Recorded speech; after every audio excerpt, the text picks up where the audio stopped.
जरा अपने घर में इधर उधर देखिए। एक कड़ी हुई चादर या दीवार पर लटका हुआ एक कालीन। अब बताइए, ये किसी बड़े कारखाने में बना था या किसी के घर में दो हाथों ने इसे बनाया था? देखिए, सुई कपड़े में से गुजर रही है और टाका पीछे रह जाता है।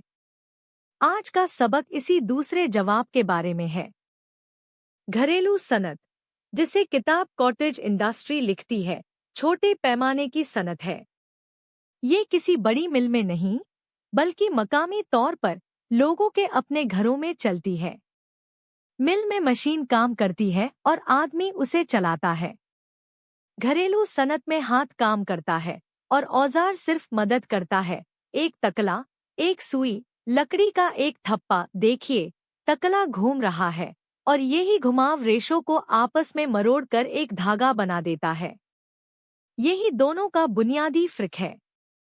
अब जरा पाकिस्तान के सनती मजदूरों को गिनिए। ये रहे मिलों में, कारखानों में और घरों में काम करने वाले। किताब कहती है कि इनमें से 2/3 तादाद घरेलू सनतों से वाबस्ता है। देखिए, हर 3 में से 2 यानी हर 3 सनती मजदूरों में से 2 किसी बड़ी मिल में नहीं, अपने घर में काम कर रहे हैं। तो ये कोई छोटी सी चीज नहीं, ये मुल्क की सनत का बहुत बड़ा हिस्सा है। किताब घरेलू सनतों के काम गिनाती है और पहला है कालीन बाफी। देखिए, ऊन के छोटे छोटे टुकड़े हाथ से ताने पर बांधे जा रहे हैं। फिर हर तार को कंघी से नीचे कूटा जाता है और कालीन एक तार करके बढ़ता है।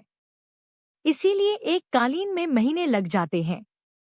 दूसरा है ऊन की कताई। भेड़ से ऊन उतरती है और तकले पर वो एक धागा बन जाती है। तीसरा है सूती कपड़ा बुनना। नाल इधर से उधर जाती है और कपड़ा एक लकीर करके बढ़ता है। चौथा काम है लकड़ी और धात पर नक्श निगारी। छेनी लकीर पर चलती है और जो कटकर निकल गया वो ही नक्श है। इसीलिए एक तख्ती हफ्तों का काम होती है। पांचवा है चमड़े का काम। काटकर, सीकर, थैले और जूते तैयार होते हैं। और छठा है कशीदाकारी और सुई का काम। इनके अलावा खेलों का सामान और बर्तन भी मकामी तौर पर बनाए जाते हैं। अब नक्शे को देखिए। ये पाकिस्तान है और किताब कहती है कि हर इलाके का अपना एक हुनर है। सिंध की अजरक। लकड़ी का थप्पा रंग में डुबोकर कपड़े पर रखा जाता है और पूरी चादर एक छाप करके छपती है। हैदराबाद की चूड़ियाँ। शीशे की छड़ आग में नरम होती है और नरम सिरा घुमाकर एक हल्का बना दिया जाता है। मुल्तान के ऊंट की खाल वाले चराग। खाल इतनी बारीक की जाती है कि रोशनी उसमें से गुजर जाए और नक्श तभी दिखता है जब चराग जलता है। कमालिया का खद्दर। हाथ का काता और हाथ का बुना मोटा सूती कपड़ा। चिनियोट का लकड़ी का काम, जिसकी नक्श निगारी पूरे मुल्क में मशहूर है। बलोचिस्तान के कशीदाकारी किए हुए मलबूसात, जिनका अगला हिस्सा पूरा हाथ से कढ़ा होता है। और सियालकोट का खेलों का सामान, गेंद के टुकड़े आज भी हाथ से सिए जाते हैं। अब सबसे अहम सवाल, ये सब लोगों की जिंदगी में करता क्या है?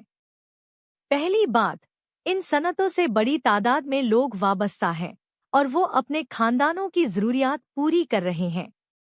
दूसरी बात, कारीगर मकामी वसाइल इस्तेमाल करता है।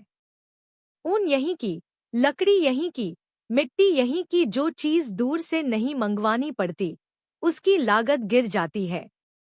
इसीलिए घरेलू सनत कम लागत की चीज़ें तैयार करती है और इस तरह आम लोगों की ज़रूरियात पूरी होती हैं। तीसरी बात, देही इलाकों में मुलाजमतें कम होती हैं। वहाँ ये सनतें आमदनी का एक अहम जरिया है। चौथी बात, और ये मुल्क के लिए है, घरेलू सनत से वाबस्ता लोग अपनी बनाई हुई चीजें बाहर के मुल्कों को बरामद करते हैं। बदले में जो बाहर का पैसा आता है उसे ज़रे मुबादला कहते हैं और वो पूरे मुल्क के काम आता है। पांचवी बात, घरेलू सनतें ख्वातीन को रोजगार देने का बेहतरीन जरिया है। क्योंकि काम घर पर ही हो जाता है। और आखिरी बात, जिन लोगों को दूर दराज इलाकों में मुलाजमत ढूंढने में दुश्वारी होती है, उनके लिए भी ये बेहतरीन मौके पैदा करती है। इसीलिए किताब कहती है कि घरेलू सनतें लोगों के माशी हालात बेहतर बनाने में नुमाया किरदार अदा कर रही हैं। तो आज हमने क्या सीखा? घरेलू सनत छोटे पैमाने का काम है जो घर पर हाथ से या सादा औजार से होता है। मुल्क के 2/3 सनती मजदूर इसी से वाबस्ता है।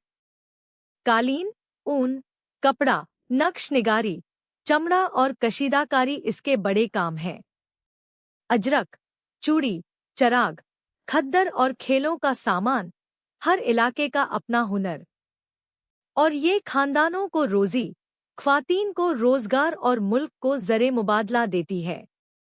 अब आखिरी सवाल, आपके अपने शहर या गांव में कौन सा हुनर हाथ से होता है? जरा सोचिए।